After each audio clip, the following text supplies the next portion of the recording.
Like, I could never believe that I could sit and talk to any of these people. Does that ever go away for you? Like, I can't believe Roger Daltrey's helping me with this problem. Yeah. But I think at some point you have to, just to get out of that state, and I think it's more comfortable for them to know, to just kind of accept that you've earned the right, or that they've, and that's only happened recently, you know, that you feel like you've at least earned their respect to be sitting across the table from them, and like I said, it probably makes them less nervous. Exactly. They don't want anyone too excited talking to them. So for this record, it seems like there's, it feels very influenced by family and having kind of gotten life together and wanting it not to fall apart. And there's a bunch of songs about spirituality. What is your spirituality? Are you religious, or are you still trying to figure that out? Well, I think that it's a curiosity for sure, and it's an unanswered question for, it seems like, most people, or we can all agree on that there's no evidence to say that it's just this one thing. I mean, there's a lot of evidence saying that evolution took place, a lot of evidence. But I think the interesting thing that I think about is that if somebody is, I think about the people that have stopped asking the questions, that have stopped kind of searching, and stopped either looking for answers spiritually, or looking for, or recognizing signs of things that might be happening. I think that when you're committed to one religion, and maybe even then to the level of being kind of fundamentalist, it's not that it's arrogance or ignorance. It's really that they've closed themselves off from things that might be out there, trying to talk to them, or sending them signs and all that, and then there becomes a closed-mindedness where they don't allow anything more in, and I think then you're missing out on maybe half the plot, or half the experience of life on this planet. And at the same time, you're cutting yourself off from all the others who have either other beliefs, or, you know, one firm belief I have, if any, is that freedom of religion is freedom from religion. And is that what Getaway is about? It is. You know, and you've got, you know, it's so interesting what happened, and tragic in a way, but I think it's all gonna, I think it will all blossom in their favor. But when you last year with that group Pussy Riot in Russia, and you know, they were doing some political activism in the form of kind of street theater, and that got taken into, you know, a performance in a church, which people say that they were, you know, was against the law by disrupting the sanctity of a church and public disruption. But it's, you know, they got sentenced to 2 years in prison. And yet here, where you can actually say those things and talk about them, not a lot of people do. Yeah. You know, it's like in the 80s when they were still jailing, you know, Russian playwrights. And then here, you could say whatever you wanted, but all the plays on Broadway, the ones making money, were 42nd Street and Annie. So I think it's important to be able to talk about these things, you know, while we can. And now, as of a couple days ago, we know that even if we had a phone conversation about this, that at least other people would be hearing it. Exactly. It is a weird moment also to be someone, you know, I'm a supporter of the president, to have so many issues that one might have a real, confusion about how he's approaching them. And one could also say that the West Memphis 3 is almost like our Pussy Riot. You know, people who want to keep their jobs, don't want to admit that they're wrong, don't want anyone speaking out against how the system's working, keeping people in jail for a really long time for no reason. Yeah. Why did you choose that as an issue to get so behind? I mean, there's so many things that you can speak out about.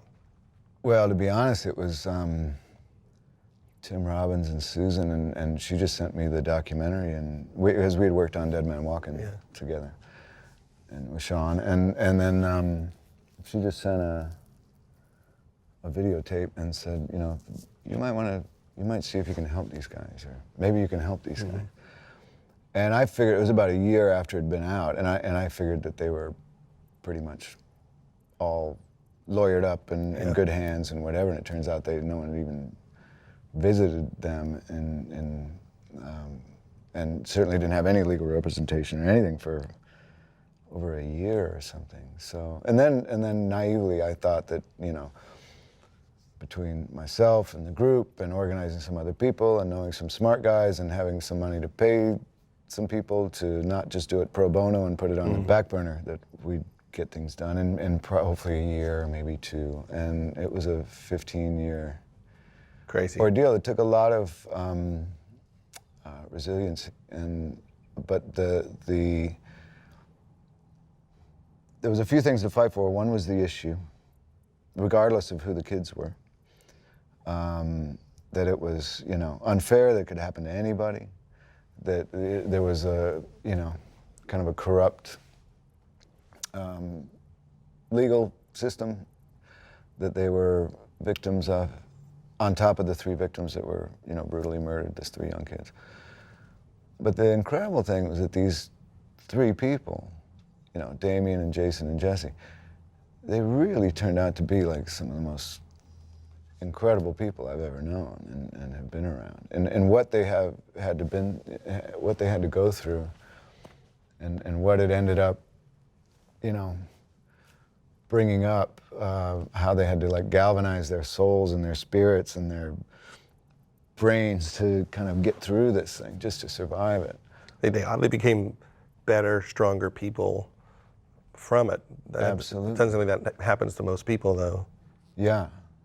So it's nice for someone like me or anybody who's read Damien's book or anything like that. You can kind of glean a lot of strength and inspiration, and without actually having to go through the hell and torture that they went through. Is Mind Your Manners, you know, about issues like that in some way? Just well, Mind Your Manners, it's strange because people haven't really heard the thing, and I like to not be literal until maybe after a couple of years. You can cut this part out. Yeah. But just for you, no, and I don't mean to be precious about it, but well, I was kind of writing that, you know, I've had plenty of diatribes, you know, thinking about the church and religion and how it can be incredibly hypocritical, and that one I tried to write from a person's point of view, that they actually were involved with the religion, or that was part of their upbringing, and that they were committed to it. And then finally, you know, when there's, you know, kids being, you know, abused in horrible ways, and that it was actually a rash of it, and that they were covering it up for other people, and it just seemed like the height of hypocrisy. Seems like it also applies to everything that's happening with Bradley Manning and Snowden, just the idea of we've got it covered, people don't need to know what we're doing. Yeah, you guys just mind your manners. But you know, because if you do something, then, well, I think it's strange, it's really strange to think that, a bunch of records ago, there was some little short piece that we did about privacy. Privacy is priceless to me, or something, some little vitology, I think. And just going back even that far, and that was just because, you know, people were kind of looking into our lives a little closer because of, you know, being musicians that had, you know, were selling records at the time and whatever, but it just seems like part of our, it should be, well, isn't that freedom? Isn't that freedom to feel like you are, are free, that you can talk freely, or you know, People aren't tracking you.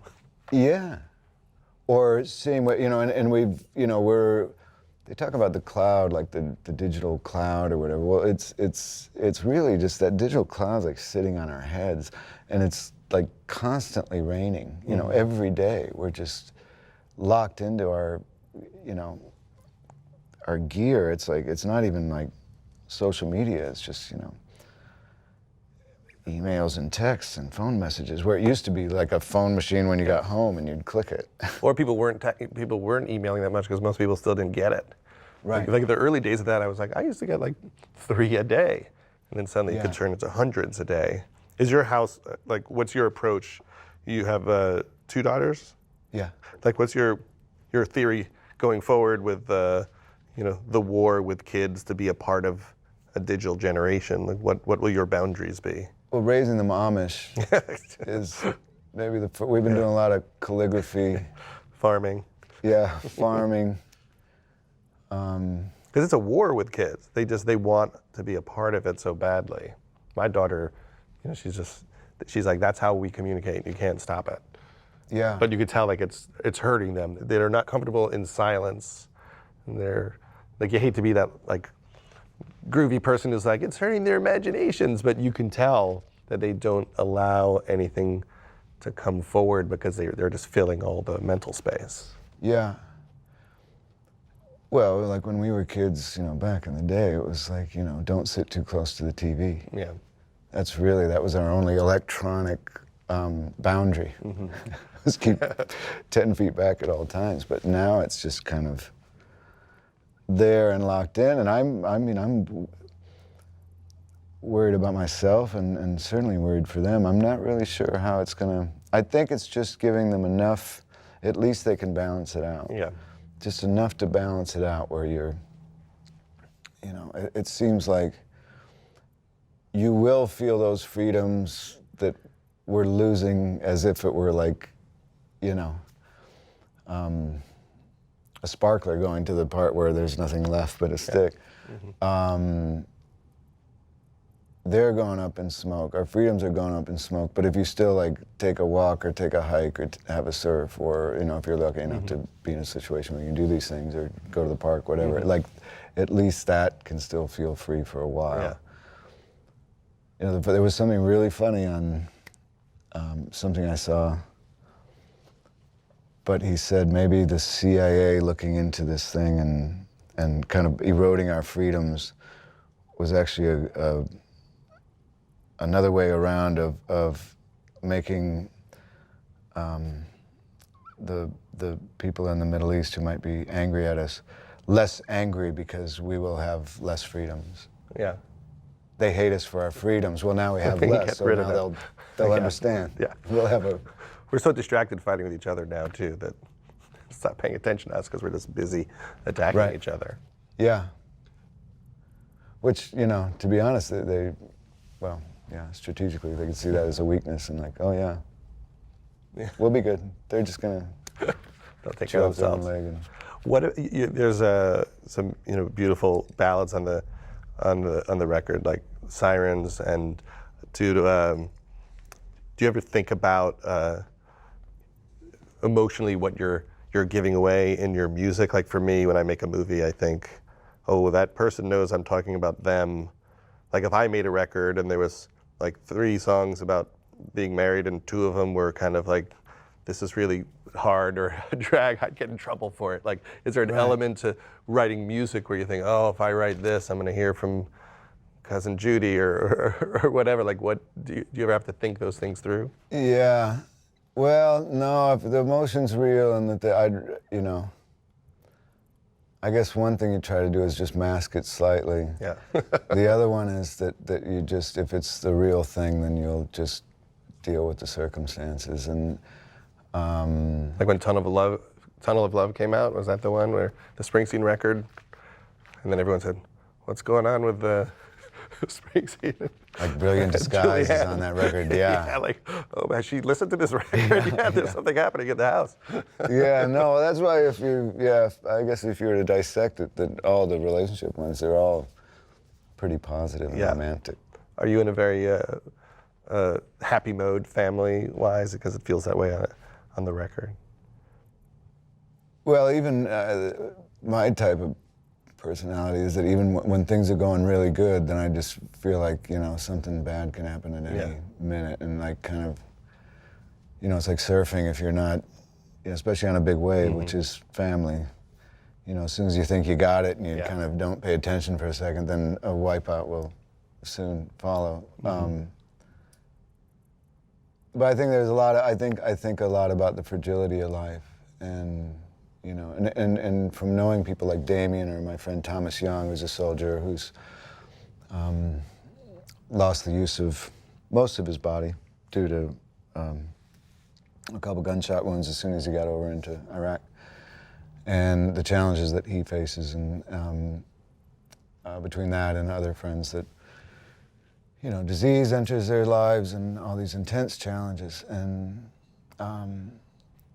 I feel like all that and knowing these people, it's given me a real,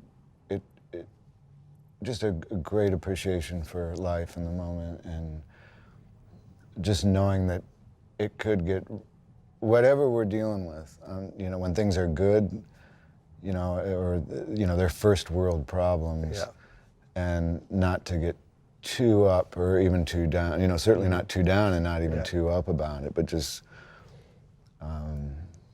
I just, that fragility of things going good, I just feel it at all times, you know.